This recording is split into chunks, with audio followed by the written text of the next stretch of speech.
Gyandeep YouTube channel पर आप सबका स्वागत है। आज मैं आप सबको इस वीडियो में हिंदी साहित्य के भक्ति काल की निर्गुण काव्य धारा की प्रेमाश्रयी शाखा यानी सूफी काव्य के बारे में बताऊंगी। तो वीडियो को लास्ट तक जरूर देखें क्योंकि सारे ही पॉइंट इंपॉर्टेंट हैं। मैं वही सारे पॉइंट लेकर आई हूँ जो कि एग्जाम में जिससे क्वेश्चन बनते हैं। तो आप जिस किसी भी एग्जाम की तैयारी कर रहे हैं, अपने हिंदी विषय का चयन किया है, तो आपके लिए वीडियो बहुत ही इंपॉर्टेंट होने वाला है। वीडियो पसंद आए तो वीडियो को लाइक शेयर सब्सक्राइब करना ना भूलें। तो चलिए देखते हैं क्या है सूफी प्रेमाख्यानक काव्य। सूफी प्रेमाख्यानक काव्य के बारे में जानने से पहले हम लोग जान लेते हैं भक्ति काल। भक्ति काल को पूर्व मध्यकाल कहा जाता है, पूर्व मध्यकाल भी कहा जाता है। उसकी समय सीमा 1375 से 1700 ईस्वी है। तो समय सीमा से क्वेश्चन बनता है, आपको पता होना चाहिए। भक्ति काल को किस नाम से जाना जाता है? पूर्व मध्यकाल, यानी पूर्व मध्यकाल को भक्ति काल कहा जाता है। और भक्ति काल को दो भागों में बांटा गया है, एक निर्गुण काव्य धारा, सगुण काव्य धारा। निर्गुण काव्य धारा के जो कवि हैं वो भगवान को निराकार मानते हैं। सगुण काव्य धारा के कवि भगवान को साकार रूप में उपासना करते हैं भगवान की। तो निर्गुण काव्य धारा के अंतर्गत दो शाखाएं आती हैं, एक ज्ञानाश्रयी शाखा और प्रेमाश्रयी शाखा। तो ज्ञानाश्रयी शाखा पर मैंने वीडियो बनाया है, आप जाके प्लेलिस्ट में देख सकते हैं। आज मैं इस वीडियो में प्रेमाश्रयी शाखा यानी सूफी काव्य के बारे में बताऊंगी, प्रेमाश्रयी शाखा के यानी सूफी काव्य के बारे में बताऊंगी। तो और सगुण काव्य धारा जो है उसमें दो शाखाएं आती है, रामाश्रयी शाखा और प्रेमाश्रयी शाखा। तो रामाश्रयी शाखा के कवि जो होते हैं राम की उपासना करते हैं और प्रेमाश्रयी शाखा कवि कृष्ण के उपासक होते हैं। तो इस पर भी मैं वीडियो बनाऊंगी। तो पहले आज हम किसके बारे में पढ़ेंगे? प्रेमाश्रयी शाखा। ज्ञानाश्रयी शाखा के कवि जो हैं वो ज्ञान को महत्व देते हैं और प्रेमाश्रयी शाखा के कवि जो हैं वो प्रेम को महत्व देते हैं। तो हम चलिए पढ़ते हैं किसके बारे में? प्रेमाश्रयी शाखा यानी सूफी काव्य के बारे में जानते हैं। प्रेमाश्रयी शाखा के प्रमुख कवि कौन है? मलिक मोहम्मद जैसी। देखिए जैसे ज्ञानाश्रयी शाखा के प्रमुख कवि कौन थे? कबीरदास। तो हर एक शाखा के हर एक काल के प्रमुख कवि होते हैं, तो आपको पता होना चाहिए। तो प्रेमाश्रयी शाखा यानी सूफी काव्य के प्रमुख कवि कौन है? मलिक मोहम्मद जैसी। और ज्ञानाश्रयी यानी संत काव्य के प्रमुख कवि कौन है? कबीरदास जी हैं। तो इससे भी ये भी क्वेश्चन बनता है एग्जाम में। इस शाखा को प्रेमा मार्गी माना गया है क्योंकि प्रेम से ईश्वर की प्राप्ति होती है, ऐसी इनकी मान्यता है। इस शाखा के जो कवि हैं उनका ऐसा मानना है कि प्रेम को महत्व देते हैं। उनका मानना है कि प्रेम से ही ईश्वर को प्राप्त किया जा सकता है। जबकि ज्ञानाश्रयी शाखा के जो कवि हैं वो ज्ञान को महत्व देते हैं और उनका मानना है कि ज्ञान से भगवान को, ईश्वर को प्राप्त किया जा सकता है। भक्ति काल की सूफी काव्य धारा में परमात्मा को स्त्री और आत्मा को पुरुष के रूप में चिन्हित किया गया। देखिए सूफी काव्य धारा जो है उसमें परमात्मा को क्या माना गया? स्त्री, और आत्मा जो है आत्मा को पुरुष रूप में चित्रित किया गया है। तो ये भी क्वेश्चन बनता है कि सूफी काव्य धारा में परमात्मा को किस रूप में चिन्हित किया गया है? तो स्त्री रूप में, और आत्मा को किस रूप में? पुरुष रूप में चिन्हित किया गया है। सूफी दर्शन को तसव्वुफ कहते हैं। निम्नलिखित मत है सूफी शब्द की उत्पत्ति के संबंध में। देखिए सूफी शब्द की जो उत्पत्ति हुई है उसके निम्नलिखित मत हैं। तो देखते हैं। सूफी मूल शब्द यानी सूफ से आया है जिसका अर्थ है ऊन, और सब से कोई किसी का मानना है कि सब मूल शब्द है जिसका अर्थ है पंक्ति। सूफा जिसका अर्थ है चबूतरा, सूफिया जिसका अर्थ है विद्या, सफा यानी पवित्र और निर्मल। तो ये मूल शब्द है सूफी का और इसके अर्थ है। तो इस चीज़ से मतलब ऐसा मानना है कि सूफी शब्द की उत्पत्ति इन मूल शब्दों से हुई है। सूफी यानी प्रेम मार्गी शाखा के प्रथम कवि और प्रसूता कौन है? देखिए जैसे संत काव्य धारा के प्रथम कवि कौन थे, इसमें विद्वानों के अलग अलग मत थे, वैसे ही सूफी यानी प्रेम मार्गी शाखा के प्रथम कवि कौन है, इसमें भी विद्वानों के मत है। तो चलिए जानते हैं क्या है। गणपति चंद्र गुप्त का मानना है कि प्रेम मार्गी शाखा के जो प्रमुख कवि हैं कौन है? प्रथम कवि हैं असायित हंसावली की, जिन्होंने रचना की है कौन? असायित। और इस असायित को ही ये क्या मानते हैं? प्रथम कवि मानते हैं प्रेम मार्गी शाखा यानी सूफी काव्य धारा के। रामकुमार वर्मा किसको मानते हैं? मुल्ला दाऊद को, जिन्होंने चंद्रायन की रचना की है। हजारी प्रसाद द्विवेदी ईश्वर दास को मानते हैं जिन्होंने सत्यवती कथा की रचना की है। रामचंद्र शुक्ल कुतुबन को मानते हैं प्रथम सूफी कवि मानते हैं जिन्होंने मृगावती की रचना की है। तो रचना प्रथम कवि से भी क्वेश्चन बनते हैं। सूफी यानी प्रेम मार्गी शाखा के प्रथम कवि से भी क्वेश्चन बनते हैं कि किस विद्वान के अनुसार प्रेम मार्गी शाखा का प्रथम कवि कौन है। तो ऐसे क्वेश्चन बनता है, तो इसे आप लोग नोट कर लीजिएगा। अब देखिए असायित कृत हंसावली का रचना स्रोत विक्रम बेताल की कथा है। मतलब हंसावली जो रचना है किसकी है? असायित की है। और असायित को गणपति चंद्र प्रथम कवि मानते हैं, सूफी काव्य धारा के प्रथम कवि मानते हैं। तो इनकी जो रचना हंसावली है उसका स्रोत क्या है, बिक्रम बेताल की कथा ही इसका स्रोत है। इसकी राजकुमारी का नाम क्या है, हंसावली है, और हंसावली की कहानी इसमें है। किसमें, हंसावली जो रचना है। राम कुमार वर्मा ने मुल्ला दाऊद को अपने इतिहास ग्रंथ में संधि काल के अंतर्गत रखा है। तो ये राम कुमार वर्मा जो है मुल्ला दाऊद को क्या मानते हैं, प्रथम सूफी कवि मानते हैं, और इन्होंने इनको अपने इतिहास ग्रंथ में किस काल के अंतर्गत रखा है, संधि काल के अंतर्गत रखा है। डॉक्टर माता प्रसाद गुप्त ने चंदायन को लोर कहा या लोर कथा नाम से अभिहित किया। एक क्वेश्चन एग्जाम में पूछा जा चुका है कि चंदायन माता प्रसाद किसके अनुसार चंदायन लोर कहा या लोर कथा है, तो डॉक्टर माता प्रसाद गुप्त के अनुसार चंदायन जो रचना है क्या है, चंदायन किसकी रचना है, मुल्ला दाऊद की रचना है, और डॉक्टर माता प्रसाद गुप्त के अनुसार चंदायन क्या है, लोर कहा या लोर कथा नाम अभिहित किया है। और सूफी संतों की शैली क्या है, मसनवी शैली। एक भी क्वेश्चन पूछा जा चुका है, तो हम वही पॉइंट लेकर आए हैं जो कि एग्जाम में क्वेश्चन बने हैं। तो सूफी संतों की शैली क्या है, मसनवी शैली है। तो क्वेश्चन बना पूछा जा चुका है कि सूफी संतों की शैली क्या है, तो मसनवी शैली है। तो प्रेमाश्री शाखा के प्रमुख कवि और उनकी रचनाओं के बारे में जान लेते हैं। प्रेमाश्री शाखा के जो कवि प्रमुख कवि हैं उनकी रचनाएं क्या क्या हैं जानते हैं। इससे भी क्वेश्चन पूछे गए एग्जाम में। मलिक मोहम्मद जायसी, इनकी रचनाओं से कई बार एग्जाम में क्वेश्चन पूछे जा चुके हैं। पद्मावत, आखिरी कलाम, अखरावट, एक मिनट एक काट कर आखिरी कलाम क्या है, आखिरी कलाम, अखरावट, कन्हावत, चित्ररेखा। तो इनकी जो पद्मावत रचना है ये महाकाव्य है। ये पद्मावत को हिंदी का प्रथम बड़ा महाकाव्य माना जाता है। हिंदी का प्रथम महाकाव्य पृथ्वीराज आसू को माना जाता है। अगर बड़ा महाकाव्य पूछा जाएगा तो पद्मावत को माना जाता है, जो कि मलिक मोहम्मद जायसी की रचना है। और आखिरी कलाम भी कई बार पूछा जा चुका है, अखरावट भी पूछा जा चुका है। तो इनकी रचनाओं के बारे में आपको पता होना चाहिए। मलिक मोहम्मद जायसी जो कि सूफी काव्यधारा के प्रमुख कवि हैं, और इनकी रचनाओं से एग्जाम में क्वेश्चन पूछे जाते हैं। मुल्ला दाऊद की रचना क्या है, चंदायन। कुतुबन की रचना क्या है, मृगावती। ईश्वर दास की रचना क्या है, सत्यवती कथा। कासिम शाह की रचना क्या है, हंस जवाहिर। मंजन की रचना क्या है, मधुमालती। शेख नबी की रचना क्या है, ज्ञानदीप। उस्मान की रचना क्या है, चित्रावली। नूर मोहम्मद की रचना क्या है, इंद्रावती। तो ये सारी रचनाएं जो सूफी काव्यधारा के कवि हैं उनकी रचनाएं यहाँ पे हैं, आप लोग इसे नोट कर लीजिएगा, इससे एग्जाम में क्वेश्चन बनते हैं। अब देखिए पॉइंट कुछ है, क्या पॉइंट है। दामोदर कवि ने अपनी रचना लखन सेन पद्मावती कथा को वीर कथा कहा। लखन सेन, इनकी रचना क्या है, लखन सेन पद्मावती कथा को इन्होंने क्या कहा है, वीर कथा कहा है। आचार्य रामचंद्र शुक्ल ने ईश्वर दास कृत सत्यवती कथा को भक्ति काल समयधारा के में स्थान नहीं दिया है। रामचंद्र शुक्ल ने जो सत्यवती कथा है रचना किसकी है, ईश्वर दास की रचना है।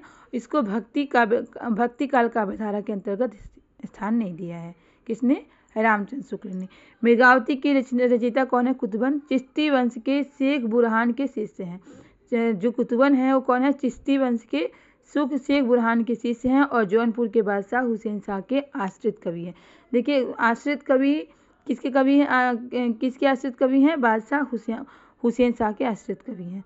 मृगावती में चंद्रनगर के गणपति देव के राजकुमार और कंचनपुर की रानी रूप मुरारी की कन्या मृगावती की प्रेम कथा का वर्णन है।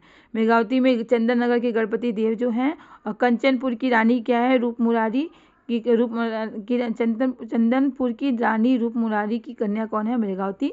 इन्हीं दोनों के क्या है, प्रेम कथा का वर्णन किया गया है। किसमें, मृगावती जो रचना है, मृगावती रचना में इन्हीं की प्रेम रचना का वर्णन किया गया है। मृगावती किसकी रचना है, कुतुबन की रचना है। अब मंझनकृत मधुमालती किसकी रचना है, मंझन की, और हिंदी का प्रथम प्रेमाख्यानक काव्य है। क्वेश्चन पूछा जाता है कि हिंदी का प्रथम प्रेमाख्यानक काव्य कौन सा है, तो मधुमालती जो है हिंदी का प्रथम प्रेमाख्यानक काव्य है, और किसकी रचना है, मंझन की रचना है, जिसमें बहुपत्नीवाद का सर्वथा अभाव है। क्या अभाव है, बहुपत्नीवाद का सर्वथा अभाव है। अगला पॉइंट है, मधुमालती ने नायक मनोहर और महारस नगर की मधुमालती में क्या है, नायक मनोहर और महारस नगर की राजकुमारी मधुमालती की प्रेम कथा के अनंतर प्रेमा और ताराचंद की भी प्रेम कथा समांतर रूप से चलती है। मतलब मनोहर और मधुमालती की कहानी तो चलती है, और साथ ही साथ प्रेमा और ताराचंद की भी कथा का समांतर चलती है। किसमें, मधुमालती जो रचना है, मंझनकृत मधुमालती रचना में प्रेम कथा चलती रहती है। किसकी, मनोहर और मधुमालती की, और प्रेमा और ताराचंद की। बनारसी दास ने अपनी आत्मकथा अर्धकथानक में 2 प्रेमाख्यानक मृगावती और मधुमालती का उल्लेख किया। देखिए बनारसी दास के द्वारा लिखी गई जो आत्मकथा क्या है, अर्धकथानक, उसमें कि 2 प्रेमाख्यानक काव्य में 2 प्रेमाख्यानक का वर्णन किया गया। किसमें, किसका, मृगावती और मधुमालती। एक क्वेश्चन देखिए बनता है क्या, हिंदी की प्रथम आत्मकथा क्या है, तो हिंदी की प्रथम आत्मकथा अर्धकथानक है। क्या है, अर्धकथानक है। और बनारसी दास जो है इसके क्या है, रचनाकार है। क्वेश्चन पूछा जा चुका है एग्जाम में। हिंदी में प्रथम आत्मकथा कौन सी है, हिंदी की प्रथम आत्मकथा अर्धकथानक है। इसके रचनाकार कौन है, बनारसी दास जी हैं। अब देखिए हिंदी की सूफी काव्यधारा के यानी प्रेम मार्गी शाखा के प्रमुख कवि कौन है, मलिक मोहम्मद जायसी। तो उनके बारे में जान लेते हैं। जायसी के पद्मावत में कुल कितने खंड हैं कितने, 57 खंड हैं। और इनका प्रिय अलंकार क्या है, उत्प्रेक्षा अलंकार। मतलब इसमें कौन सा अलंकार इसका प्रिय है, उत्प्रेक्षा अलंकार है। मलिक मोहम्मद जायसी ने अपने पूर्व लिखे गए 4 प्रेमाख्यानों का उल्लेख किया है, मधुमालती, मृगावती, मुग्धावती और प्रेमावती। मतलब इन्होंने अपने पहले जो प्रेमाख्यानक काव्य लिखे गए हैं इनका उल्लेख किया है। जायसी प्रसिद्ध सूफी फकीर। देखिए गुरु का नाम पूछ लिया जाता है कि इनके गुरु का क्या नाम है, तो इनके गुरु का नाम आपको पता होना चाहिए। एग्जाम में क्वेश्चन पूछा जा चुका है कि जायसी के गुरु का क्या नाम है या किसके शिष्य थे, तो सूफी फकीर शेख मोहिदी यानी मोहिउद्दीन के क्या थे, शिष्य थे। और शेरशाह के समकालीन कवि थे। किसके कवि थे, किसके समकालीन कवि थे, शेरशाह के। और अमेठी के निकट जायस में रहते थे। कहाँ रहते थे, अमेठी के पास एक जायस जो जगह है वहीं पे रहते थे। तो इनसे क्वेश्चन बनता है क्या कि मलिक मोहम्मद जायसी के गुरु का क्या नाम है, सूफी फकीर शेख मोहिदी। और तो जायस में रहते थे। अब इनके द्वारा हम अब इस कहाँ पे रहते थे, जायस में रहते थे। अब जायसी द्वारा रचित महत्वपूर्ण ग्रंथ और उनके विषय में जान लेते हैं। इनके द्वारा जो ग्रंथ लिखे गए हैं, तो इनका पद्मावती जो है इनका बड़ा महाकाव्य है, हिंदी का प्रथम बड़ा महाकाव्य माना जाता है। तो इनकी जो रचना पद्मावती है उसके बारे में जान लेते हैं। नागमती, पद्मावती, रत्नसेन की प्रेम कहानी का इसमें वर्णन किया गया है। किसमें, क्वेश्चन पूछा जाता है कि पद्मावती का विषय क्या है, पद्मावती में किसका वर्णन किया गया है, तो नागमती, पद्मावती और रत्नसेन की क्या है, प्रेम कहानी का वर्णन किया गया है। वर्णमाला की अखरावट में क्या है, अवर्णमाला के एक एक अक्षर को लेकर सिद्धांत संबंधी तत्वों में से भरी क्या है, चौपाई है। अखरावट जो है वर्णमाला के एक एक अक्षर को लेकर सिद्धांत संबंधी तत्वों से भरी क्या है, चौपाई है। आखिरी कलाम जो रचना है उसमें कयामत का वर्णन है तथा मुगल बादशाह बाबर की प्रशंसा की गई है। आखिरी कलाम जो इनकी रचना है इसमें कयामत का वर्णन किया गया तथा मुगल बादशाह कौन थे, बाबर की प्रशंसा किया। जो मुगल बादशाह थे कौन, बाबर, उनकी प्रशंसा की गई है। चित्ररेखा जो इनकी रचना है वो लघु प्रेमाख्यानक है। कहरनामा इनकी जो रचना है उसमें आध्यात्मिक विवाह का वर्णन है और ये कहरवा शैली में है। देखिए जो कहरनामा जो इनकी रचना है वो क्या वर्णन है, उसमें आध्यात्मिक विवाह का वर्णन किया गया है और किस शैली में किया गया है, कहरवा शैली में। तो आपको पता होना चाहिए। मसलानामा में ईश्वर भक्ति के प्रति प्रेम निवेदन है, ईश्वर भक्ति के प्रति प्रेम निवेदन है। आचार्य रामचंद्र शुक्ल ने जायसी द्वारा रचित 3 ग्रंथ पद्मावत, अखरावट, आखिरी कलाम का ही उल्लेख किया। देखिए रामचंद्र शुक्ल जो है जायसी के केवल 3 रचनाओं का ही उल्लेख किए हैं। कौन कौन से, पद्मावत, अखरावट और आखिरी कलाम। अब पद्मावत के प्रमुख प्रतीकार्थ क्या है, पद्मावत की जो भी क्या है जो भी पात्र हैं उनका किस प्रतीक के रूप में है उसके बारे में जान लेते हैं। तो रत्नसेन जो क्या है, नायक है, किसका प्रतीक है, मन यानी आत्मा का प्रतीक है। सिंघल जो है, सिंघल किसका प्रतीक है, हृदय का प्रतीक है। पद्मावती जो कि नायिका है वो श्रद्धा यानी सात्विक बुद्धि, परमात्मा का प्रतीक है। सुआ जो हीरामन तोता है वो किसका प्रतीक है, गुरु का प्रतीक है। नागमती दुनिया, धंधा और सांसारिक बुद्धि का प्रतीक है। राघव चेतन जो है वो शैतान का प्रतीक है। अलाउद्दीन जो है वो माया का प्रतीक है। तो प्रतीक से भी क्वेश्चन बनते हैं। पद्मावत की जो इनकी रचना है मलिक मोहम्मद जायसी की, वो कौन किसका प्रतीक है, ये भी क्वेश्चन बनते हैं। अब देखिए विजय देव नारायण शाही ने पद्मावत को हिंदी में अपने ढंग की अकेली ट्रेजिक कृति कहा है। क्या कहा है, ट्रेजिक कृति कहा है। पद्मावत का नागमती वियोग खंड हिंदी साहित्य की अनुपम निधि है। नागमती का जो वियोग खंड है वो क्या माना जाता है, उसे हिंदी साहित्य की अनुपम निधि मानी जाती है। सूफी कवि उस्मान चिश्ती वंश परंपरा के हाजी बाबा के शिष्य थे। उस्मान किसके शिष्य थे, चिश्ती वंश परंपरा के जो कौन थे, हाजी बाबा, उन्हीं के शिष्य थे। मतलब इनके गुरु का क्या नाम था, हाजी बाबा। और बादशाह जहांगीर के समकालीन थे। उस्मान की रचना क्या है, चित्रावली में नेपाल के राजकुमार सुजान और रूपनगर की राजकुमारी चित्रावली की प्रेम कथा का वर्णन किया गया है। देखिए क्या विषय के बारे में पूछ लिया जाता है, रचनाओं के विषय के बारे में, या इसमें क्या वर्णन किया गया है इस रचना में, तो ये भी क्वेश्चन पूछा जाता है, तो इसके बारे में आपको पता होना चाहिए। चित्रावली में अंग्रेजों के द्वीप का भी वर्णन किया गया है। नूर मोहम्मद दिल्ली के बादशाह मोहम्मद शाह के समकालीन थे। अब देखिए प्रमुख प्रेमाख्यानक काव्य, उनके नायक नायिका कौन कौन से हैं देख लेते हैं। चंदायन में लोरिक चंदा नायक नायिका है। सत्यवती में राजकुमारी सत्यवती और राजकुमार ऋतुपर्ण नायक नायिका है। मृगावती में राजकुमार मृगावती। पद्मावत में रत्नसेन पद्मावती और पत्नी जो रत्नसेन की पत्नी कौन है, नागमती, तो ये नायक नायिका तीनों लोग हैं। मधुमालती में मधुमालती मनोहर का प्रेम का वर्णन किया गया है, और प्रेमा और ताराचंद, ये चारों लोग के प्रेम का वर्णन किया गया है, तो ये क्या है, नायक नायिका है इसमें। माधवानल कामकंदला में कामकंदला और माधव नायक नायिका है।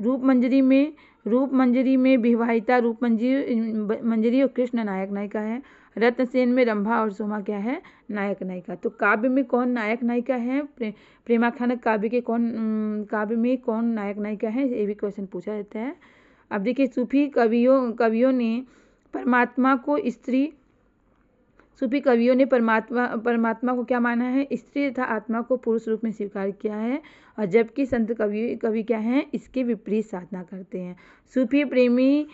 सूफी कवियों की प्रेम पद्धति में इश्क मजीजी यानी लौकिक प्रेम से इश्क हकीकी अलौकिक प्रेम तक पहुंचने की कोशिश है। मतलब सूफी कवि जो हैं वो लौकिक प्रेम के माध्यम से अलौकिक प्रेम तक पहुंचने की कोशिश करते हैं। तो ये रहा आपका प्रेमाख्यानक काव्य। सारे ही पॉइंट इंपॉर्टेंट है, आप लोग इसे नोट कर लीजिएगा, क्योंकि इसी से क्वेश्चन बनते हैं एग्जाम में। तो उम्मीद है कि आपको वीडियो जरूर पसंद आया होगा। वीडियो पसंद आया है तो वीडियो को लाइक से सब्सक्राइब करना ना भूलें, क्योंकि आपका लाइक से सब्सक्राइब ही हमें मोटिवेट करता है इस तरह के टॉपिक, इस तरह के क्वेश्चन लाने के लिए। इसी तरह के टॉपिक, इसी तरह के क्वेश्चन की तैयारी करने के लिए हमारे चैनल से जुड़े रहें। तब तक के लिए मिलते हैं नेक्स्ट क्लास में। बाय।